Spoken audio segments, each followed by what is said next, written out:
கிறிஸ்துவுக்குள் மிகவும் பிரியமானவர்களே, இயேசு கிறிஸ்துவின் நாமத்தில் உங்கள் யாவரையும் அன்போடு கூட நான் வாழ்த்துகிறேன். இந்த நாளிலும் தேவன் நம்மோடு கூட இடைப்படுகின்ற ஒரு வார்த்தை சங்கீதம் 139 அதிகாரம் 1, 2, 3 வசனங்கள். கர்த்தாவே, நீர் என்னை ஆராய்ந்து அறிந்திருக்கிறீர். என் உட்காருதலையும் என் எழுந்திருக்குதலையும் நீர் அறிந்திருக்கிறீர். என் நினைவுகளை தூரத்திலிருந்து அறிகிறீர். நான் நடந்தாலும் படுத்திருந்தாலும் என்னை சூழ்ந்திருக்கிறீர். என் வழிகளெல்லாம் உமக்கு தெரியும். ஆம், இந்த வார்த்தைகள் மூலம் தேவன் இன்றைக்கு நம் ஒவ்வொருவரோடும் கூட இடைப்பட விரும்புகிறார். இதே வசனங்களை ஆங்கிலத்தில் டிபிடி வெர்ஷன்ல இப்படியாய் சொல்லப்பட்டிருக்கிறது. Lord, you know everything there is to know about me. You perceive every moment of my heart and soul, and you understand my every thought before it even enters my mind. You are so intimately aware of me, Lord. You read my heart like an open book, and you know all the words I am about to speak before I even start a sentence. You know every step I will take before my journey even begins. அப்போ இப்படிப்பட்ட வார்த்தைகளை தாவீது சொல்லி தேவனை அங்கே துதிக்கிறத நம்ம பார்க்கிறோம். அப்போ இன்றைக்கு இந்த வார்த்தை சொல்லுகிற உண்மை என்ன அப்படின்னா, அவர் நம்மை ஒரு நிமிடமும் ஆராய்ந்து அறிந்து வைத்திருக்கிறாராம். நம்முடைய உட்காருதல், எழுந்திருக்குதல் எல்லாவற்றையும் அறிந்து நம்முடைய நினைவுகளையும் அவர் அறிந்திருக்கிறாராம். நம்ம நடந்தாலும் படுத்திருந்தாலும் நம்ம எங்க போனாலும் அவர் நம்மை சூழ்ந்திருக்கிறாராம். அப்போ இதை எவ்வளோ தூரத்துக்கு நம்ம ரியலா நம்ம லைஃப்ல ஒரு வெளிச்சமா ஒரு ரெவலேஷனா நம்ம பார்த்தோம் அப்படின்னா, நிச்சயமாய் அவர் நம்மை சூழ்ந்திருந்து நம்மை பாதுகாக்கிறதை நீங்க அறிந்து கொள்வீங்க. இதற்கு உதாரணமா ஒரு காரியத்தை நான் வாசிக்கும் போது, உலகப்போர் 2ஆம் உலகப்போர் அப்போ நாசி ஜெர்மனில இருந்து அவங்க லண்டன்ல நிறைய குண்டுகளை போட்டாங்களாம். அப்போ போடும்போது நிறைய மக்கள் தங்கள் வீடுகளை காலி பண்ணி அண்டர் கிரவுண்ட் ஷெல்டர்ஸ்ல போய் தங்கி இருந்தாங்க.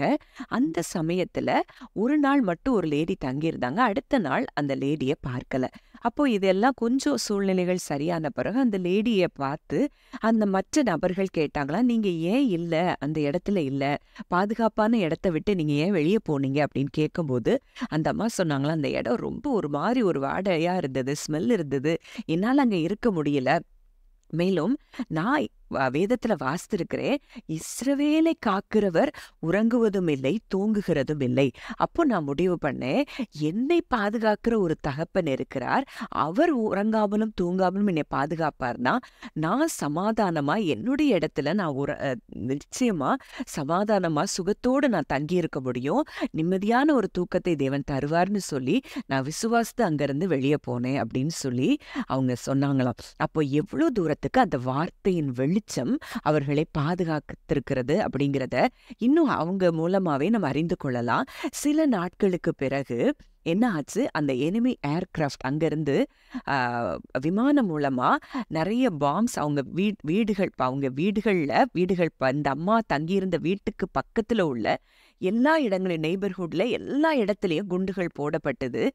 எல்லா வீடுகளும் தரைமட்டமானதாம். ஆனா இந்த லேடி தங்கியிருந்த அந்த வீடு மட்டும் பாதுகாப்பாய் இருந்ததா. அந்த லேடி அப்படியே பாதுகாப்பாய் இந்த வீட்டுல இருந்தாங்களாம். எவ்வளவு தூரம் ஆண்டவருடைய வார்த்தையை விசுவாசிக்கிறவர்களுக்கு அதற்குரிய பலன் நிச்சயமாய் கிடைக்கிறது என்பதை இந்த சம்பவத்தின் மூலம் நம்ம அறிந்து கொள்ளலாம். அப்போ இன்றைக்கு அவர் சொல்லுகிறார், தாவீது சொல்றாரு, நான் நடந்தாலும் படுத்திருந்தாலும் என்னை சூழ்ந்திருக்கிறீர். அவர் நம்மை சூழ்ந்திருக்கிறார் அப்படிங்கிற அந்த ஒரு அறிவு, அப்படி ஒரு விசுவாசம், அந்த வார்த்தையின் மேல நம்ம விசுவாசம் வைப்போம் என்றால் இன்றைக்கும் நமக்கும் அதே விதமான பாதுகாப்பை தான் நம் தகப்பன் வைத்திருக்கிறார். மேலும் அதே அதிகாரத்துல 9, 10, 11 நம்ம பார்க்கிறோம், நான் விடியற்காலத்து செட்டைகளை எடுத்து சமுத்திரத்தின் கடையாந்தரங்களிலே போய் தங்கினாலும் அங்கேயும் உமது கை என்னை நடத்தும், உமது வலது கரம் என்னை பிடிக்கும்.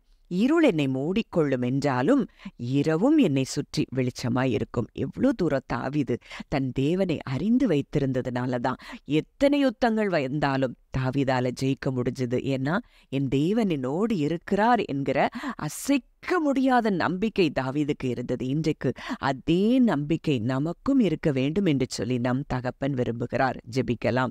அன்பின் பரலோக தகப்பனே, நன்றியோடு உம்மை துதிக்கிறோம், ஸ்தோத்தரிக்கிறோம் அப்பா. இந்த நாளிலும் நீர் எங்களோடு இடைப்பட்ட உம்முடைய வார்த்தையின்படி எங்களை நீர் ஆராய்ந்து அறிந்திருக்கிறீரப்பா. எங்களுடைய ஒவ்வொரு நினைவுகளையும் நீர் அறிந்திருக்கிறீரப்பா.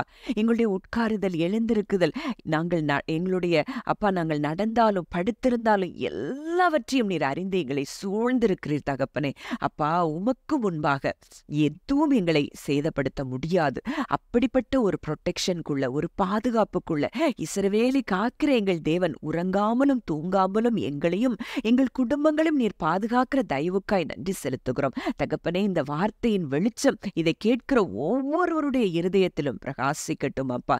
பயங்கள் நீங்கி சமாதானமான ஒரு வாழ்க்கை வாழ கர்த்தர் கிருபை செய்வீராக. இயேசுவின் மூலம் கேட்கிறோம் ஜீவனுள்ள நல்ல பிதாவே, ஆமென்.